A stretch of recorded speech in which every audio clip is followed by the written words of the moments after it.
Lucas capítulo 10.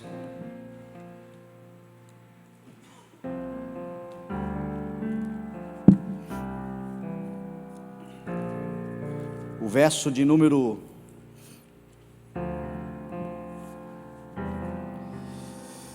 25. Diz assim o texto: certa ocasião, um perito na lei levantou-se para pôr Jesus à prova e lhe perguntou: Mestre, o que preciso fazer para herdar a vida eterna? O que está escrito na lei? Respondeu Jesus. Como você a lê?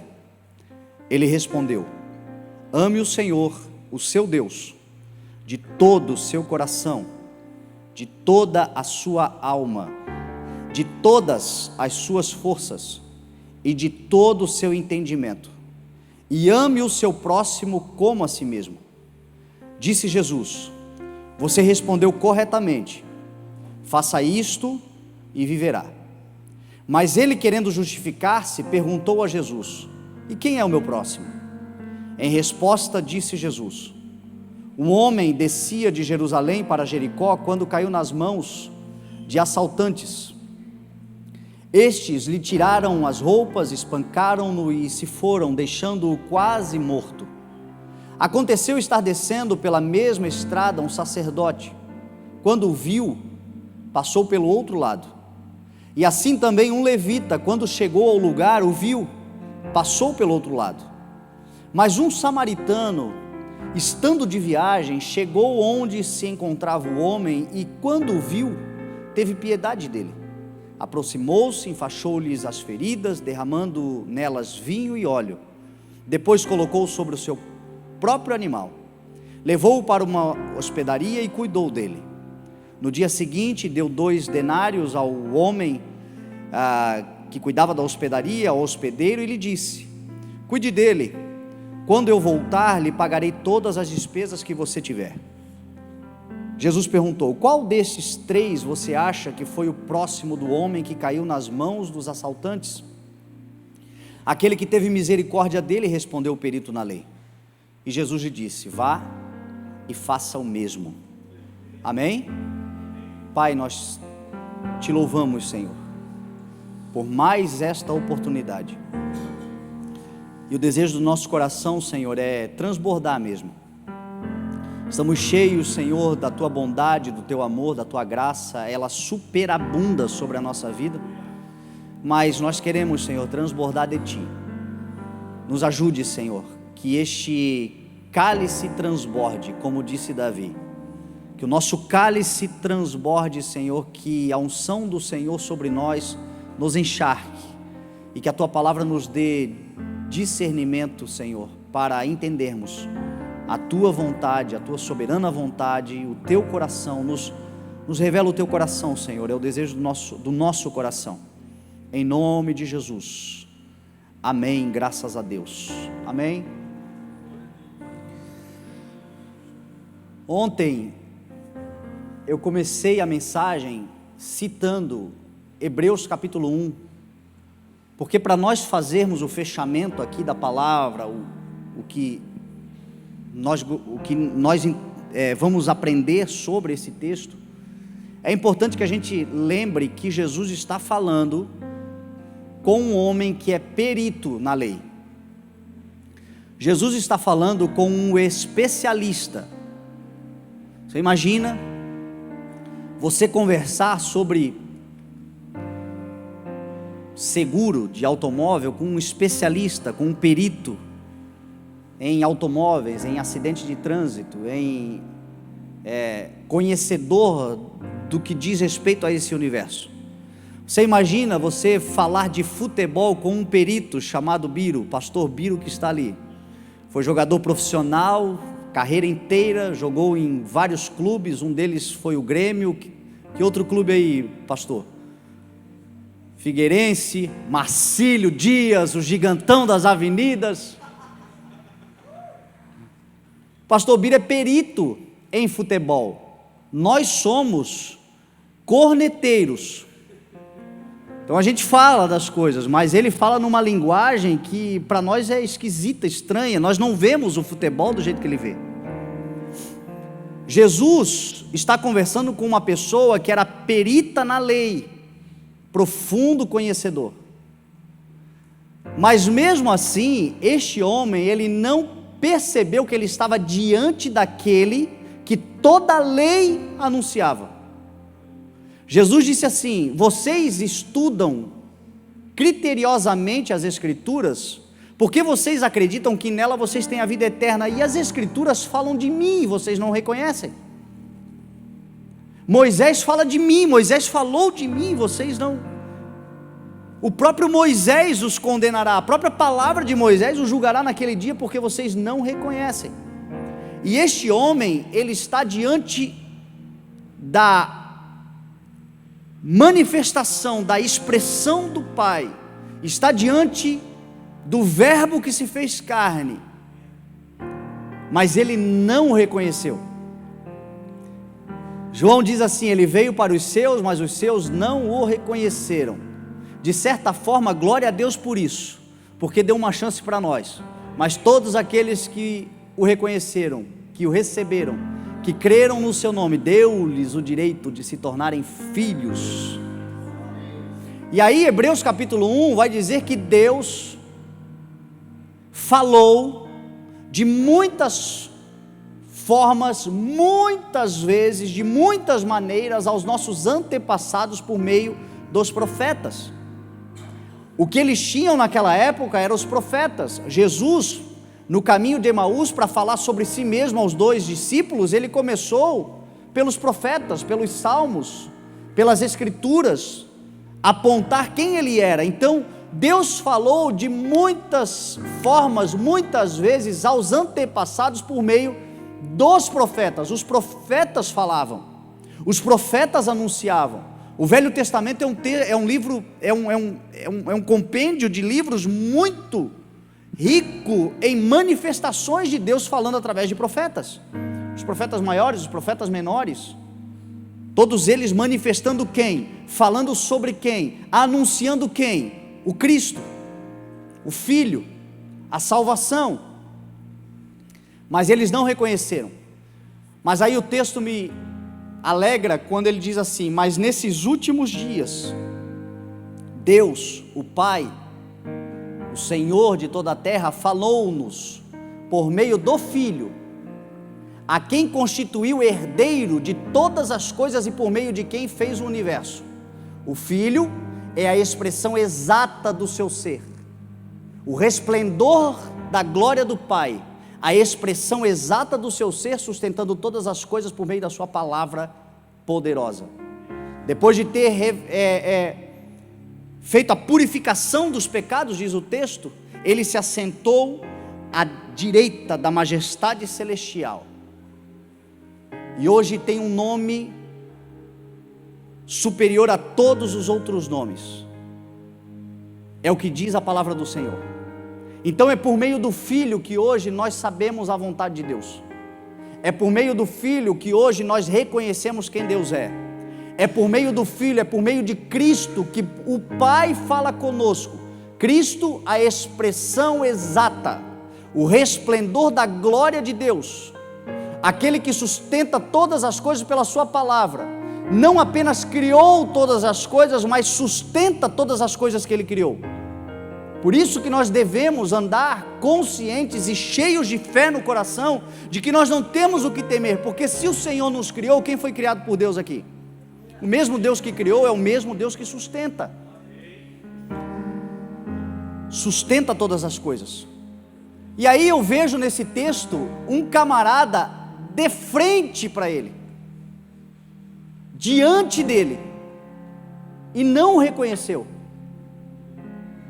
O legalismo muitas vezes nos cega mesmo. O legalismo muitas vezes nos impede de ter a revelação de quem Cristo é. O legalismo que está ainda em nossos dias e no nosso meio. O legalismo que muitas vezes se apresenta não totalmente, mas com uma mistura de lei e de graça. E todas as vezes que nós colocamos o legalismo diante de nós, é como se nós colocássemos novamente um véu que já foi rasgado na cruz do Calvário. E aí nós não conseguimos contemplar a glória do Pai manifestada através do Filho. Jesus, o resplendor da glória de Deus, a expressão exata do seu ser. Ontem eu dizia, tudo que Jesus Cristo fez foi mostrar o Pai.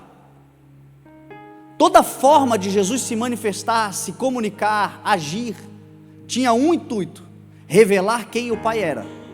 Ele disse: eu não vim para fazer a minha vontade, mas para fazer a vontade daquele que me enviou. Aquele que me vê, vê o Pai. A obra que eu estou realizando é o Pai em mim. A minha comida é fazer a vontade do Pai e realizar a obra dele através de mim. Revelar quem o Pai era, revelar quem Deus é.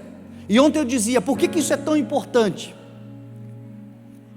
Gênesis 1, 27, se eu não me engano, o verso 27 vai explicar. Criou Deus o homem à sua imagem, a imagem de Deus o criou, homem e mulher os criou, diz a palavra do Senhor. Nós, eu e você, somos a imagem e a semelhança de Deus, mas o pecado nos deformou. Significa dizer que quando nós olhamos para nós, no pecado, nós não nos reconhecemos, porque aquilo que o pecado nos torna não é o que nós na essência devemos ser. E aí o Pai enviou o Filho, e quem chega no Filho, quem vê o Filho vê o Pai, e quem vê o Pai se reconhece. Essa é a obra do Calvário. Por isso que Jesus é o caminho para que todo aquele que vai ao Pai tem que ir por meio dele. Quem vê Cristo, vê o Pai. E quem vê o Pai, quem conhece o Pai, quem reconhece o Pai, quem descobre quem Deus é, reconhece a si mesmo. É como você voltar para a essência. É como você voltar para a origem, é como você descobrir propósito de vida. É por isso que tem tanta gente dentro da igreja que você conversa e ela não sabe qual é o propósito da vida dela. Ela tem uma angústia dentro da vida dela, porque ela ainda não descobriu quem ela é. Sabe qual é o caminho? Cristo. Cristo te leva ao Pai, e o Pai revela quem você é. Por que esses homens, esses judeus, esses peritos, esses fariseus não conseguiam ver quem Deus era? Jesus chegou a dizer que o pai deles não era Deus, não era o Pai, porque se o pai deles fosse o Pai celestial, eles reconheceriam a Cristo, porque Cristo era o resplendor e a manifestação, Cristo era a expressão. E aí ontem eu dizia, se Jesus veio para revelar quem o Pai é, Jesus tinha características e ações no seu ministério, e aqui é importante nós trazermos hoje para uma linguagem mais de liderança, de pastores, de pessoas que estão cuidando de vidas, que era manifestar quem Deus era. Se Cristo manifestava quem Deus era, nós precisamos manifestar quem Cristo é. Porque quem manifesta quem Cristo é, manifesta quem Deus é. Aquilo que de Deus pode ser conhecido se manifesta, diz a palavra, se revela através de nós. E uma das formas que Jesus expressava quem Deus era através do aceitar as pessoas. Em Cristo não há rejeição, porque o Pai não rejeita. A igreja tem que se manifestar como um lugar na terra de acolhimento, sem acepção de pessoas, porque a nós foi dado um ministério, e esse ministério se chama Ministério da Reconciliação. É acolher pessoas, reconciliando elas com Cristo, Cristo as reconcilia com o Pai, e o Pai mostra para elas quem elas são. E a igreja tem esse papel fundamental.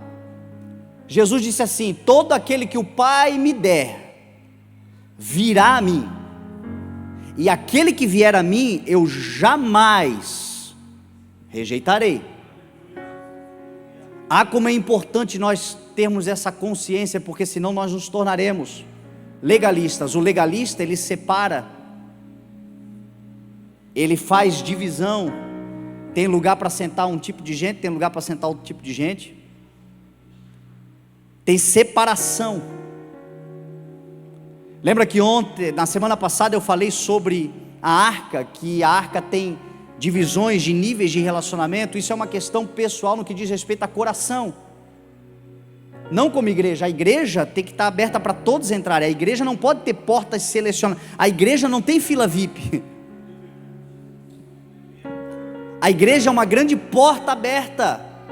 O reino de Deus é uma grande sala de um banquete aberto, sendo preparado para o grande dia do casamento, das núpcias, onde entram todos aqueles que foram chamados pelos valados, pelas esquinas, pelo meio das ruas, gente boa e gente má, diz a palavra do Senhor. Porque todo aquele que o Pai me der virá a mim, e aquele que vier a mim de maneira nenhuma eu lançarei fora, eu rejeitarei. Isso é uma expressão de quem Deus é. Por isso quem está cheio do Espírito Santo de Deus é uma pessoa acolhedora. Uma igreja que realmente manifesta o reino de Deus é uma igreja que acolhe, que recebe. Uma outra forma que Cristo revela quem Deus é através do ensino. Isso aqui que nós estamos fazendo é algo providencial dos céus. O culto de segunda é algo que nasceu no coração de Deus, porque se existe algo que manifesta quem Deus é o ensino. Deus ama ensinar, e Deus se revela aos seus através do ensino da sua palavra. Jesus prioritariamente ensinava. Havia milagres, haviam sinais, haviam grandes manifestações miraculosas, poderosas do Espírito de Deus nele, porque o Espírito de Deus me ungiu. Mas o interessante é que em Lucas 4, Jesus, quando prega sobre si mesmo, na sinagoga que foi criado, ele diz o seguinte, a primeira coisa que ele fala é o seguinte: o Espírito de Deus me ungiu para pregar as boas novas aos pobres. Foi a primeira coisa, para pregar. E ele me enviou, e aí começam os milagres, mas primeiro pregar. Os milagres eram resultado da compaixão, do compadecer-se. Uma igreja que se compadece, ela é poderosa para realizar milagres em nome de Jesus. Por que você vê muitos milagres nos tempos bíblicos e poucos nos dias de hoje? O problema está com o Espírito Santo, perdeu o poder no meio do caminho, será? O que você vê é que a igreja dos nossos antepassados, ela tinha um envolvimento emocional, de entranhas, de compadecimento muito maior do que nós temos hoje. Então esse envolvimento que a igreja tinha, a Bíblia diz que ninguém considerava sua coisa alguma, tinham tudo em comum, uma era a mente, um era um coração, eles se alegravam demais com os que se alegravam, mas também choravam demais com os que choravam. Era um compadecimento generalizado na igreja. E meu irmão, onde há isto, poder e milagres acontecem. O grande milagre de Deus, o poder do nome de Jesus se manifesta por meio do compadecer-se, mas, sobretudo, o foco de Jesus era ensino. Tanto é que quando as pessoas queriam milagres, ficavam pedindo sinais, ele respirava fundo e não dava não. Senta aqui que eu quero te ensinar. Quer milagre? Então vamos pregar a palavra. Ele queria era pregar a palavra. Então o ensino manifesta quem Deus é, e o ensino se manifesta de algumas formas. Primeiro, discipulado. Discipulado é importantíssimo, por isso os conectes, por isso a segunda mais, por isso os cursos na igreja, por isso tudo aquilo que a gente oferece para desenvolver discipulado. E o que é o discipulado? O discipulado é o relacionamento particular, o relacionamento íntimo, o relacionamento para além do grande público. Jesus em Marcos 4, ele pregava sempre por parábolas, a Bíblia diz, nada falava a não ser por parábolas, mas quando ele estava a sós com seus discípulos, explicava-lhes tudo, por meio de quê? Do discipulado. Ontem eu dizia, e é muito importante repetir aqui, As mensagens que a gente ouve, elas são poderosas, elas não são anuláveis, elas fazem parte, mas as grandes revelações do alto para a sua vida e para a minha vida acontecerão no discipulado, aqueles momentos que você terá particular com o Senhor. Às vezes as pessoas comentam, por eu estar sempre pregando a palavra, que revelação, que não sei o que, e tal, isso é resultado do discipulado, daquela conversa com o Senhor, daquele lugar onde a gente sai do barulho das multidões, dos ruídos das multidões, dos barulhos, daquilo que nos distrai, das distrações do mundo, e a gente entra lá naquele lugar silencioso, secreto, de introspecção, aquele lugar que muitas vezes até no meio de uma multidão você consegue entrar, que é aquele lugar onde você se desliga daquilo que está lá fora e começa a ruminar a palavra de Deus no teu coração, e nesta meditação, nesta oração, neste lugar de reflexão e de introspecção, grandes explicações e revelações do Espírito se manifestam na nossa vida. Deus ama se revelar, Deus quer se revelar. O Filho nos ensinou isto, por isso que Ele gostava de chamar. Uma outra coisa que Ele fazia era ensinar por meio da disciplina, por meio do ensino, do hábito, do desenvolver hábito no coração das pessoas. Hábito é muito importante. O escritor dos Hebreus, no capítulo 12, vai dizer que nós não devemos nos esquecer da palavra de ânimo que Ele nos dá. Qual é a palavra de ânimo que Ele nos dá? Não despreze a disciplina do Senhor. Não rejeite a instrução do Senhor, porque o Senhor disciplina todo aquele a quem Ele ama, e recebe, e ensina todo aquele que Ele recebe como filho.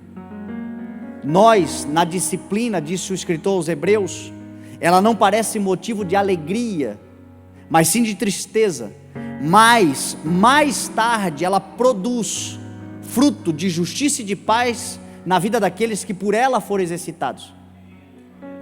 E aí o escritor de Hebreus vai dizer que a disciplina do Senhor, ela nos conduz à santidade do Senhor. Por isso que o Senhor muitas vezes nos corrige, nos exorta. Por isso que Cristo, você vê em certos casos, em certos momentos parecia que Jesus estava sendo duro com o pessoal, mas na verdade Ele estava corrigindo. Se Ele não corrige Pedro, Pedro não seria o que foi. A disciplina do Senhor é muito importante, por isso que tem vezes que o Senhor nos corrige. Isto é, meu irmão, os maiores crescimentos que nós temos é quando o Senhor tem o nosso coração para corrigir. Quando nós estamos sujeitos, quando nós estamos abertos para aquilo que o Senhor faz, no que diz respeito à disciplina. A disciplina nos leva à santidade. Você sabe o que é a santidade? A santidade é onde o santo está. A disciplina, o hábito, a instrução do Senhor nos leva naquele lugar onde não existe nada no universo, na terra ou debaixo da terra que se compare a esse lugar. Esse lugar se chama Santo dos Santos, a sala do trono. A correção do Senhor nos leva nesse lugar. Por último, através do ensino, é a liberdade que o Senhor nos dá. A liberdade também nos ensina. O Evangelho é sobretudo liberdade. Liberdade de legalismo, liberdade de dogmas, liberdade de doutrinas. Por que eu estou falando tudo isso? Para preparar o campo para essa conversa que Jesus estava tendo com o perito na lei. O perito estava aprisionado a tudo isso. O perito estava aprisionado. O perito começa a dizer para Jesus assim: o que eu preciso fazer para herdar a vida eterna? Quem está preso a dogmas humanos, ele anda sempre nesse preceito do que ele precisa fazer para herdar a vida. Certa vez, os fariseus chegaram para Jesus e disseram: o que nós precisamos fazer para realizar as obras que Deus requer? E a resposta de Jesus foi algo que para nós é tranquilo, mas para eles foi um nó na cabeça. Jesus simplesmente disse assim: a obra que Deus requer é esta, crer naquele que Ele enviou. Como assim? A lei manda eu fazer isso, fazer aquilo, e Jesus está dizendo: só creia naquele que já fez todas as coisas, creia naquele que já realizou todas as coisas, creia que você usufrui daquilo que Ele já conquistou. Este homem, ele chega diante de Jesus por esse caminho, ele chega dizendo: mestre, eu reconheço que tu entendes, eu reconheço que tu conheces a lei também, eu reconheço que tu também és um perito na lei, mas me diga, o que eu preciso fazer para herdar a vida eterna? E o texto vai dizer que o homem faz isto para pôr Jesus à prova. Sabe o que significa? Que a motivação do homem não era aprender, era derrubar. Então ele chega com um ar irônico diante de Jesus. É importante a gente entender isso. Por isso que Jesus vai ser irônico com ele também. Jesus vai responder ele, dando um nó nele. Jesus gostava de responder com perguntas. Você já reparou isso?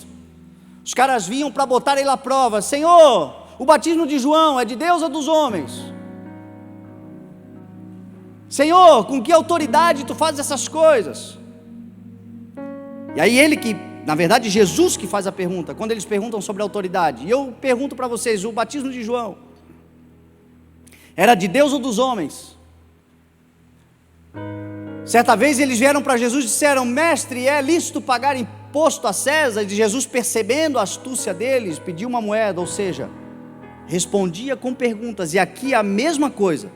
O homem não chegou com a humildade de Nicodemos, por exemplo, que chegou reconhecendo: mestre, nós sabemos que tu procede de Deus, porque ninguém pode fazer o que tu fazes se Deus não enviar. Não, ele chegou para colocar à prova. Então ele diz o seguinte: o que eu preciso fazer para herdar a vida eterna? E aí olha a pergunta de Jesus: como você lê a lei? Como você entende?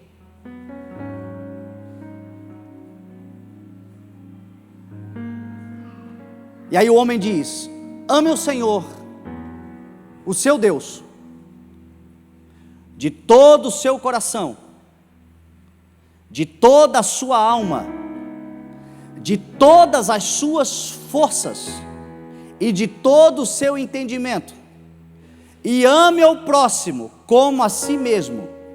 Olha a resposta de Jesus. Você leu bem, você entendeu corretamente. Faça isto e viverá.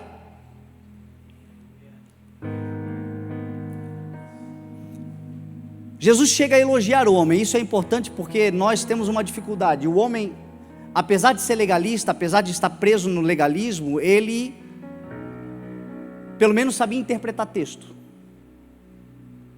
Ele pelo menos sabia entender aquilo que estava escrito. A nossa geração é uma geração que tem arrumado muita confusão porque lê e não entende.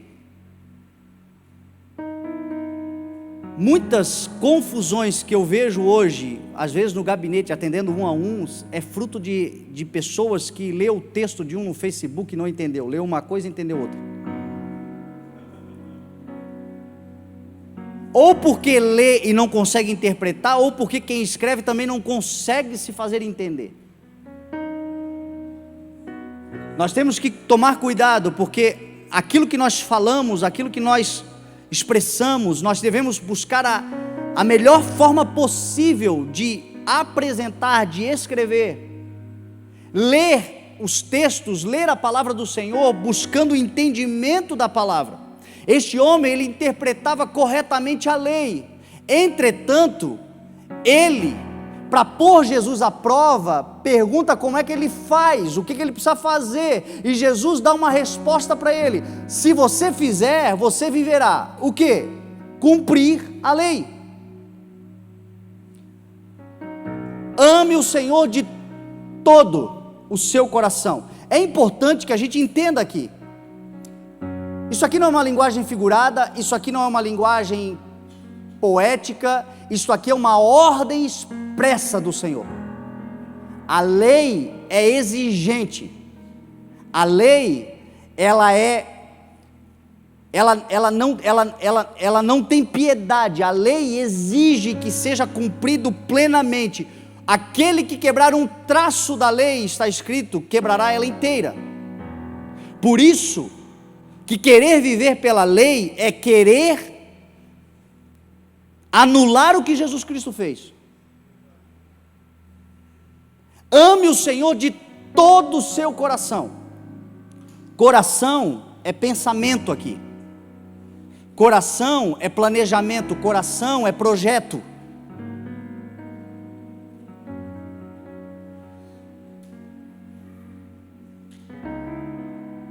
Eu perguntei no domingo, muita gente disse que era possível, mas é porque enfim, às vezes a gente faz uma pegadinha e eu não gosto de fazer isso. Então eu já vou começar logo aqui confessando os meus pecados. Eu não consigo amar a Deus de todo o meu coração.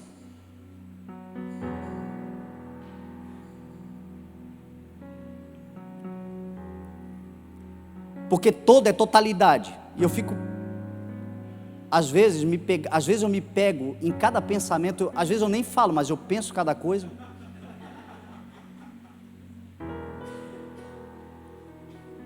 Às vezes, a minha cabeça viaja nos planos esquisitos,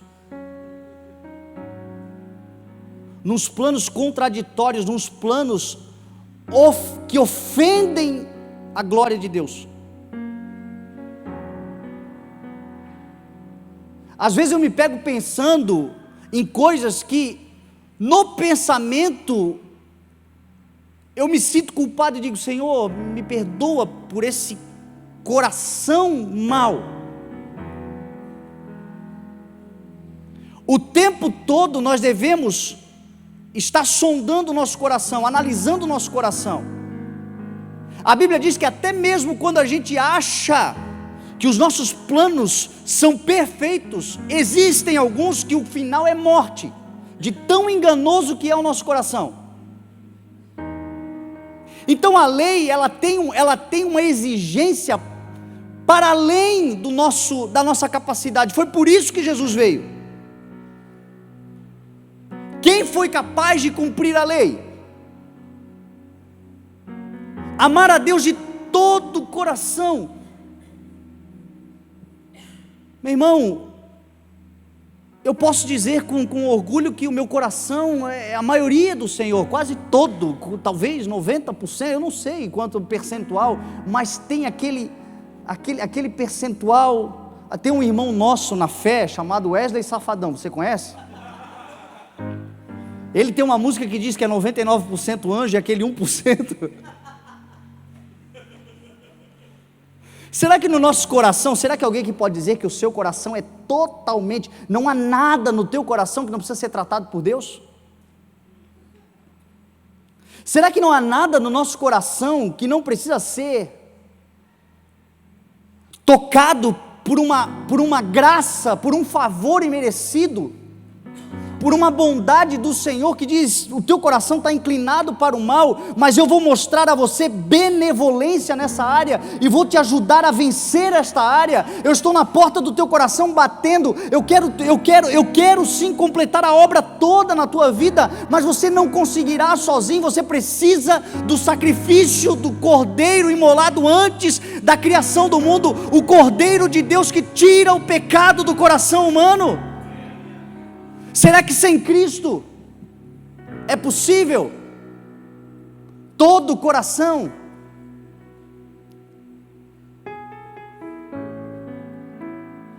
Aquele homem tentando botar à prova disse: o que eu preciso fazer?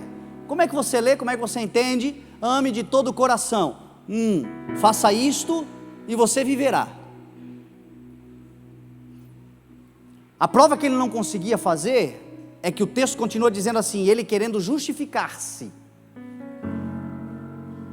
Justo não se justifica. Quem precisa se justificar é porque tem culpa ainda dentro do coração. Jesus nunca pregou justificação, nunca pregou para que ele é a justificação dos nossos pecados, mas ele nunca pregou para que nós nos justificássemos, ele pregou para que nós nos arrependêssemos. Quem se arrepende, meu irmão, não tem que se justificar. Quem se arrepende reconhece que precisa. Por isso que você vê que Quem fica muito sempre se justificando tem alguma coisa a esconder, tem algum orgulho, tem alguma coisa a ser tratado. Quem realmente reconhece que precisa de Deus, ele tão somente se arrepende. Ele diz: Senhor, parei comigo, faça a tua a obra em mim. Então o homem tentou justificar-se. Ame ao Senhor de todo o seu coração, de toda a sua alma.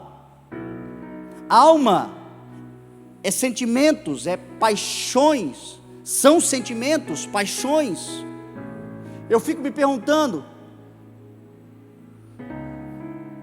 quantas vezes essa semana que eu já tive raiva, será não? Quantas vezes eu já senti impulsos, sentimentos negativos contra pessoas, tendo o Espírito de Deus, tendo o Senhor em mim, mas uma guerra da carne com o Espírito, o fruto do Espírito, que é amor, que é paz, que é alegria, que é mansidão, que é domínio próprio, que é longanimidade. Mas as obras da carne, a ira, a dissensão, a facção, a inveja,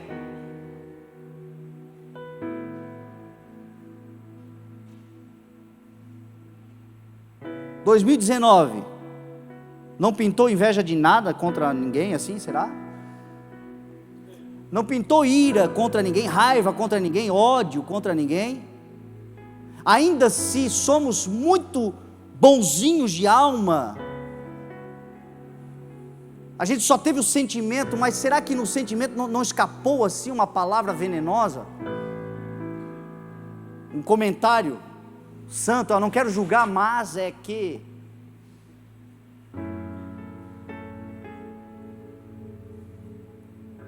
Então amar a Deus de toda a alma, amar a Deus de todo o entendimento,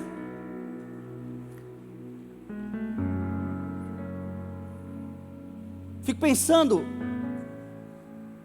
por mais que a gente dedique, porque o entendimento aqui é o intelecto, são as habilidades, é a capacidade de fazer coisas, de buscar conhecimento de quem Deus é. Dizia domingo, eu de certa forma tenho me orgulho, porque eu sou uma pessoa que, graças a Deus, foi Deus que colocou em mim um desejo de estudar a palavra, constante, é uma fome. Se eu não cuidar, eu saio do mundo e fico só estudando. Mas esse só estudando não é totalmente, eu não posso ser hipócrita. Tenho o hábito de estudar 2, 3 horas por dia a palavra do Senhor, todos os dias. Quando vai mais, pelo menos uma vez por semana. Normalmente no sábado, me tranco no quarto 7 horas da manhã, fico até domingo. Agora eu saio 6:30 da manhã, direto. Talvez você diga: uau, como ele estuda, mas se juntar tudo, talvez dê 20 horas numa semana de 168 horas, é isso que tem uma semana? Então eu consigo amar a Deus de todo o meu entendimento? Meu Deus, eu gosto de um Netflix, uma série, La Casa de Papel, assistir toda assim.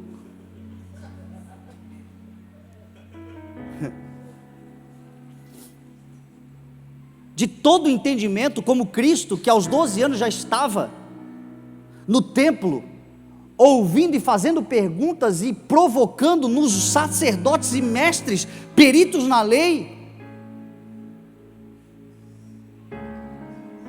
uma impressão. Eles ficavam maravilhados com seu conhecimento aos 12 anos de idade.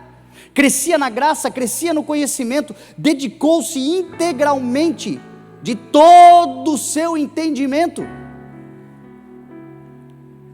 de todas as suas forças. Será que é possível? Será que nós dedicamos todas as nossas forças ao Senhor? Toda a capacidade que você tem em prol exclusivo do reino de Deus? E aí talvez você diga: eu consigo de todo o meu coração é integral, mas a questão é o seguinte: a lei Não é só uma coisa ou outra, tem que juntar todas elas ainda por cima. Porque se você destruir uma vírgula, você quebra a lei inteira. Então é de todo o coração, mais de todo o entendimento, mais de toda a sua alma, mais de todas as suas forças e mais, amar ao próximo como a si mesmo. Isso é bonito. É um discurso que a gente sempre fala. A gente ama o próximo. Claro, a gente ama. A gente dá sacolão. Mas a pergunta é como a si mesmo? Você dá para o próximo a mesma coisa que você bota na sua mesa? A gente dá roupa, mas é a mesma roupa que você usa. Você vai lá e compra você faz lá a prestação em 10 vezes da mesma roupa que você compra para você e dá para alguém que você nunca viu. Porque é como a si mesmo. Nós temos o Espírito de Deus, nós expressamos generosidade, mas é possível? Por isso que Jesus diz assim, faça isso e viverá. Em outras palavras, Jesus estava dizendo assim para ele, cara, tu não vai conseguir sozinho. Tu vem me colocar à prova, mas sozinho você não vai conseguir. Porque quem conseguirá por você está na sua frente, você precisa reconhecer isso. Jesus é aquele que cumpriu plenamente a lei. Jesus é aquele que amou de todo o coração. Porque eu não desci para fazer a minha vontade, mas para fazer a vontade daquele que me enviou. Ele foi capaz de fazer isto. E a gente precisa pregar isso para as pessoas. Porque se nós ficarmos pregando para as pessoas que depende delas, elas sempre estarão frustradas, porque alcançar a exigência de um Deus santo e todo-poderoso não é possível na condição humana, só se consegue por meio de Cristo. Eu não consigo, mas nele eu posso todas as coisas. Por isso que ele é o sumo sacerdote que adentrou, por isso que ele entrou, e entrando nos trouxe para este lugar, por isso que nós somos aceitos, não por aquilo que somos, mas por aquilo que ele é, através dele. Aí a gente descansa, porque a gente entrega aquilo que a gente consegue, aquilo que dá o máximo, a gente vai sendo tratado pelo Espírito, ele vai fazendo uma obra, ele vai nos qualificando, mas sem pressão de alcançar a medida exigida por Deus, porque essa medida quem alcançou foi Cristo, ele amou de todo o coração.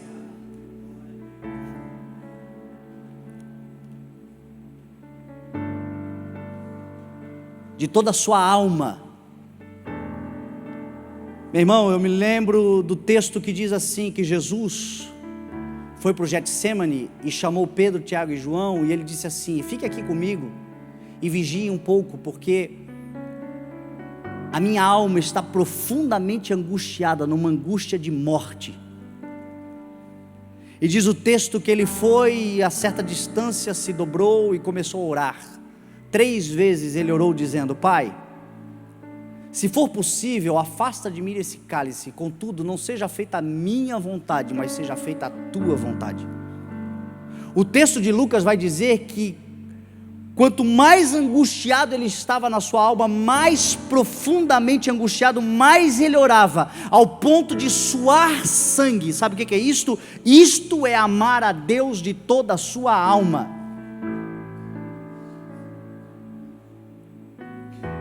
É em Cristo que nós conseguimos amar a Deus de toda a nossa alma, de todo o seu entendimento. O texto vai dizer que Jesus, como eu já falei para você, dedicava-se, crescia na graça, no entendimento, era obediente aos seus pais, ele obedeceu, ele amou de todo o coração, até porque sinônimo de amar de todo o coração para Deus é obediência. Amar significa obedecer, e nós não somos obedientes, a gente precisa reconhecer isso.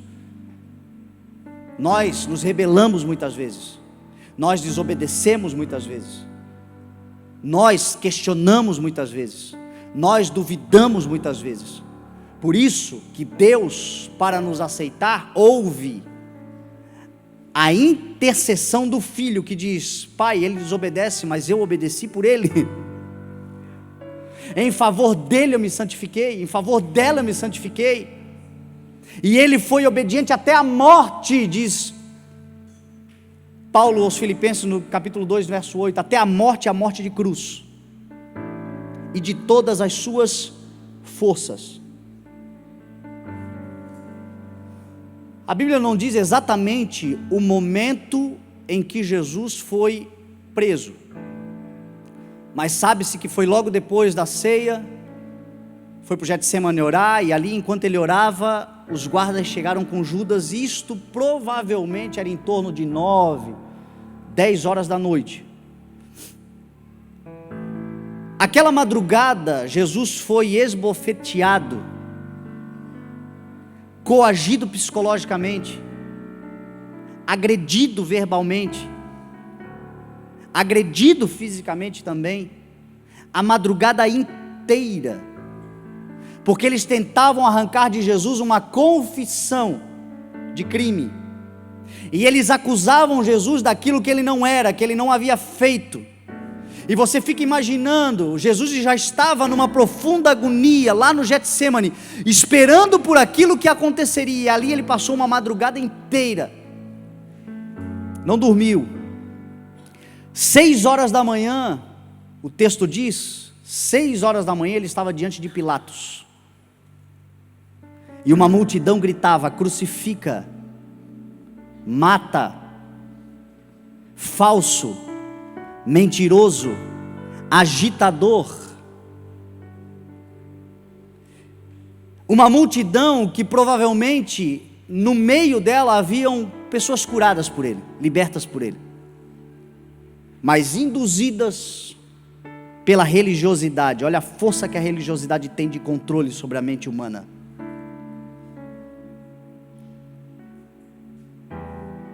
Dali a Bíblia diz que ele foi levado para dentro do palácio de Pilatos, e ele foi terrivelmente açoitado.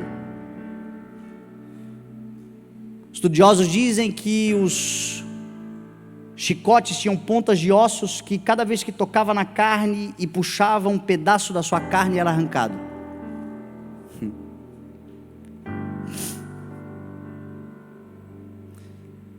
Colocaram uma coroa de espinho, um manto vermelho, e escarneciam dele. Dali ele foi condenado à crucificação. Diz o texto de João que pegou e carregou a sua própria cruz até o Gólgota. 9 horas da manhã, diz a palavra, ele foi pregado no madeiro. Pregos atravessaram suas mãos e os seus pés. As chicotadas continuavam, os escarnes continuavam, as cusparadas continuavam, a degradação moral, verbal continuava. A Bíblia diz que ele foi colocado na cruz 9 horas da manhã. A cruz é um processo de tortura que não mata por tétano, não mata por pregos, mata por asfixia. O crucificado, ele começa a lutar contra as forças do seu corpo, para não asfixiar-se. Cada vez que o seu corpo vai sucumbindo, ele tem que achar força onde não existe, para poder tomar de novo uma posição onde a asfixia não lhe mata. A Bíblia diz que meio-dia, trevas tomaram todo aquele lugar, do meio-dia às 3 horas da tarde, das 9 da manhã às 3 horas da tarde, Jesus agonizava na cruz. E diz a Bíblia que às 3 horas da tarde ele dá um brado: Eloi, Eloi, lama sabachthani, que significa: Deus meu, por que me desamparaste? A Bíblia diz que quando ele brada, o véu do santuário se rasga do alto a baixo. E ele dá mais um brado, dizendo: em tuas mãos entrego o meu espírito. Isso sim é servir a Deus de todas as suas forças.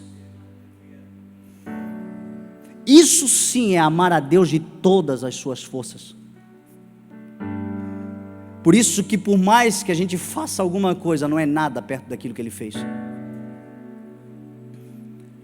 Por isso que o Filho é a perfeição. Por isso que Cristo é aquele que nos conduz. Por isso que foi Ele quem cumpriu as exigências da lei, impossível à força humana. Por isso que qualquer coisa que a gente crie na igreja, que anule o sacrifício de Cristo, ou que nos coloque numa dependência de nós mesmos para merecer qualquer coisa, nós estamos rejeitando tudo isso. Daquele que amou de todo o coração, amou de toda a alma, amou de todo o entendimento e amou com todas as suas forças, e amou a nós como a si mesmo. Só Ele foi capaz de fazer isso.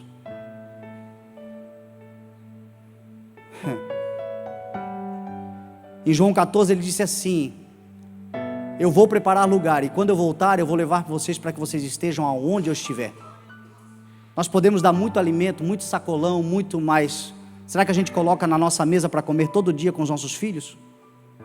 Ele vai nos colocar com Ele, nós somos esse homem agredido, nós somos esse homem espancado, nós somos esse homem que figuradamente sai de Jerusalém, o lugar de paz, e desce para Jericó, e que no meio do caminho é espancado, é agredido, é ferido e é deixado quase morto. E Jesus diz assim: eu vou levar vocês para que vocês estejam onde eu estiver. Isso é amar como a si mesmo. Jesus disse à igreja de Tiatira: a mesma autoridade que eu recebi eu vou dar a vocês.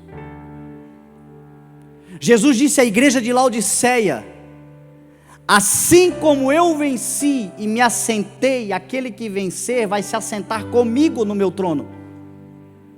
Jesus disse a Pedro: Pedro, eis que eu te dou as chaves do reino de Deus, e tudo que tu ligares. Jesus disse aos discípulos: vocês farão as mesmas obras. Isto é amar como a si mesmo, é dar o mesmo lugar que se tem. Será que nós somos capazes de fazer isso? Só em Cristo, só através de Cristo. Por isso que Jesus é o bom samaritano dessa palavra aqui. Sabe por que ele contou a parábola do bom samaritano? Porque os homens, os judeus, já lhes chamavam de samaritano, porque samaritano era um termo pejorativo. Samaria era o reino dividido de Israel. Você vai ver nos evangelhos que eles diziam assim: só pode ser samaritano, porque samaritano era desviado, samaritano era corrupto, samaritano era desprezível, samaritano não sentava com judeus, samaritano não se relacionava com os judeus que pensavam ser uma casta poderosa. E aí Jesus se coloca na parábola como samaritano, não considerou ser, mas esvaziou-se de si mesmo, e sendo encontrado em forma humana, humilhou-se a si mesmo. Só que ele é este samaritano, e nós somos este homem ferido. Sacerdotes não podem mudar a nossa vida, levitas não podem mudar a nossa vida, não há pastor no mundo que possa se compadecer por nós como Cristo se compadece por nós.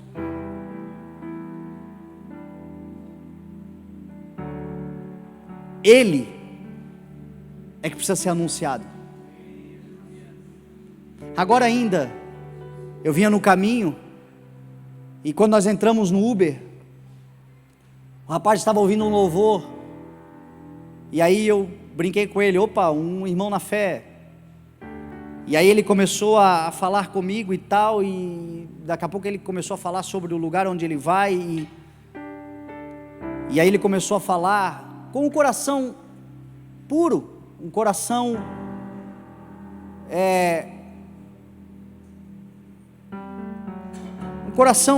limpo em relação ao pastor dele. Ele dizia assim: meu pastor é o cara que paga o preço.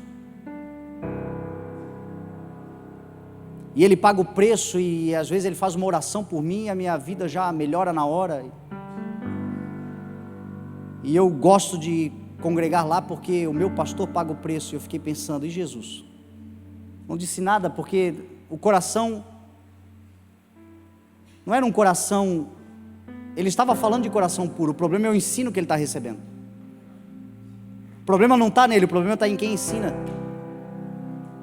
que se coloca como o sustentáculo, que se coloca como a força, que se coloca como, e nós somos, a diferença minha e sua agora é só porque eu estou aqui em cima com o microfone na mão, mas eu sou tão falho, tão vaso de barro quanto você é. Força está em Cristo, poder está no nome do Senhor Jesus Cristo.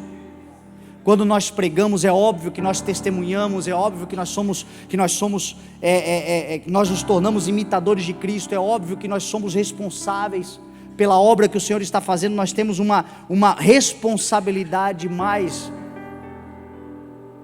as pessoas precisam depositar a sua esperança em Cristo, e a gente precisa levá-las a reconhecer que é Jesus Cristo, o Cordeiro, a perfeição de Deus, e é Ele que nos aperfeiçoa. Porque senão Jesus Cristo será o caminho e nós seremos o pedágio. E a Bíblia diz que já foi pago. Jesus é o bom samaritano. Quando o sacerdote vira as costas, quando o levita vira as costas, quando a igreja vira as costas, quando o irmão que a gente achava que ia nos ajudar virou as costas, o bom samaritano para. E diz o texto que ele enfaixa as feridas. Provérbios vai dizer que o ódio provoca dissensões, facções, feridas, mas o amor encobre os pecados. O texto vai dizer que ele derrama vinho. João vai escrever que se nós andarmos na luz como Ele está na luz, teremos comunhão uns com os outros, e o sangue do Senhor Jesus Cristo nos purificará de todo pecado. A Bíblia diz que Ele derrama óleo, elaion, que significa o azeite, o óleo, símbolo do Espírito Santo de Deus. O óleo que tem finalidade na Bíblia de manter acesa a lâmpada do tabernáculo, do lugar santo. Tem como finalidade curar as feridas, tem como finalidade ungir com alegria em momentos de festas. Jesus é tudo isso, o Espírito Santo é tudo isso. Ele nos unge para tudo isto. Ele nos unge para que o seu Espírito, a lâmpada da sua palavra permaneça acesa dentro de nós. Ele nos unge para curar das nossas feridas, dos nossos traumas. É Cristo quem faz isso, quando Ele derrama do seu Espírito, e Ele vos batizará com o Espírito Santo e com fogo. Se você olhar nas cartas do Novo Testamento, você vai ver que todas as vezes que o Espírito desceu, era sobre Cristo que eles estavam falando. Era Cristo que eles estavam exaltando, aquele que batiza com o Espírito Santo e com fogo. E é Ele quem dá alegria para a igreja. É Ele quem nos unge com óleo de alegria. Foi isso que Ele fez. E a Bíblia diz que Ele coloca no seu animal. A palavra animal ali é cátenos, que significa jumento. Eu me lembro da profecia de Zacarias capítulo 9, verso 9, que diz: eis que o seu rei vem montado, soberano, justo, num jumentinho, humilde e justo num jumentinho, cria de jumenta. Jesus é a expressão desse bom samaritano. Jesus é aquele que se manifesta com bondade. É isto que nós precisamos pregar às pessoas. As pessoas estão feridas, as pessoas estão no mundo afligidas, e nós podemos ser sacerdotes, e somos, mas em algum momento a gente vai atravessar a rua, a gente vai dizer que vai ligar e não vai ligar.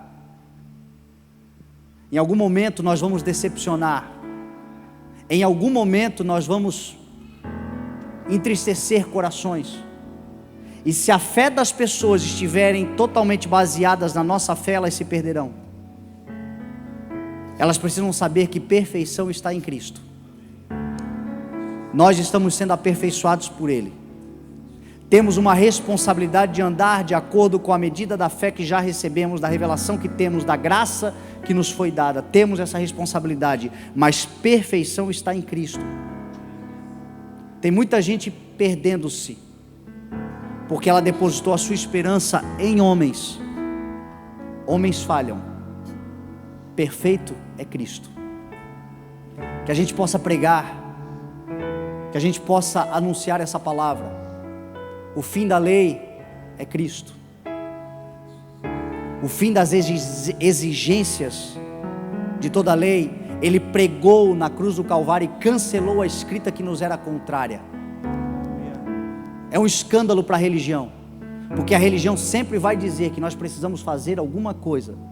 Jesus vai dizer o seguinte: basta crer. Todo aquele que crer, todo aquele que confessar, todo aquele que se aproximar, não será rejeitado.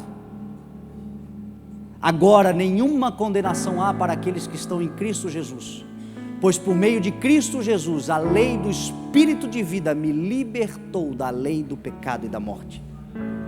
Foi para a liberdade que Cristo nos libertou.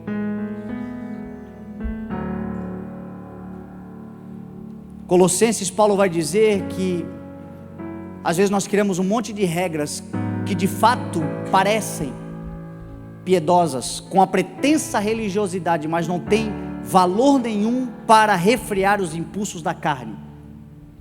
Porque quanto mais você determina, quanto mais você oprime, quanto mais você bota regras, mais obsessão você gera. Quanto mais você diz não pode, não toque, não manuseie, não faça, mais desejo por aquilo você coloca no coração das pessoas. Agora, quanto mais você diz que Jesus já pagou o preço, que Jesus já te libertou, que a sua enfermidade Ele já levou sobre si, que o castigo que nos traz a paz já esteve sobre Ele na cruz do Calvário, e pelas suas pisaduras nós já fomos sarados, quanto mais nós declararmos que a obra é consumada, mais libertação nós promoveremos, porque a pessoa colocará a sua esperança naquele que já concluiu. Está consumado, Ele declarou na cruz do Calvário. É uma obra realizada, é uma obra completa, é uma obra total, é uma obra plena realizada na cruz. As pessoas só precisam saber que isto já foi feito. Que nós sejamos essa liderança, gente,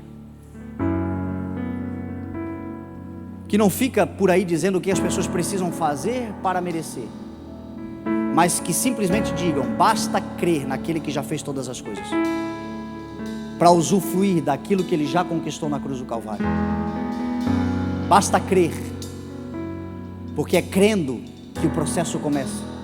É pela fé que o justo vive.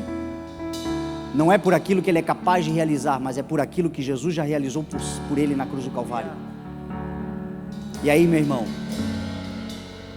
você entra num barco que já está navegando no sopro do Espírito. Você não direciona. O proeiro é aquele que está deitado lá no leme. As velas são sopradas pelo Espírito. Nós só entramos no barco e navegamos na direção, na unção, na graça, no direcionamento. O que diz a Bíblia? E o Espírito guiará.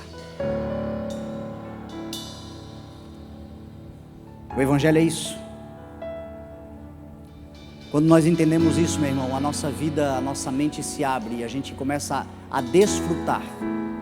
Tem muita gente angustiada, tem muita gente ansiosa, porque ela não consegue chegar no padrão exigido pela lei. Mas ela precisa saber que a lei já foi cumprida em Cristo. Ela só precisa confiar naquele que já conquistou. E aquele que já conquistou a tornará pela sua poderosa palavra, sustentando todas as coisas. Ele já nos sustenta pela sua poderosa palavra. E Ele subiu aos céus e deu dons aos homens, e repartiu uma medida de graça para cada um de nós. Tudo vem dEle, tudo é por Ele, tudo é para Ele. Que nós sejamos essa igreja que ministra essa palavra em nome de Jesus, e nós veremos um povo se convertendo, um povo sendo alcançado, um povo descansando, um povo sendo liberto das sobrecargas. Venham a mim todos vocês que estão cansados e sobrecarregados, e eu vos aliviarei.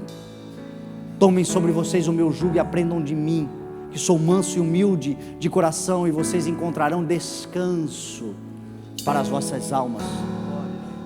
É nele que nós conseguimos todas as coisas. Por isso, meu irmão, fala de Jesus e vai dar tudo certo. É só falar de Jesus. Eu não sei, eu queria pregar, mas não sei muito o que dizer. Fala do que Jesus fez. Conta da obra do Calvário, conta daquele dia, conta daquele dia em que Ele se entregou. Fala do que Jesus fez, e você vai ver que na vida daquela pessoa, o que Jesus fez também se tornará uma realidade. Esta é a mensagem que nós precisamos pregar em nome de Jesus. Você crê em nome de Jesus? Vamos colocar de pé e vamos orar.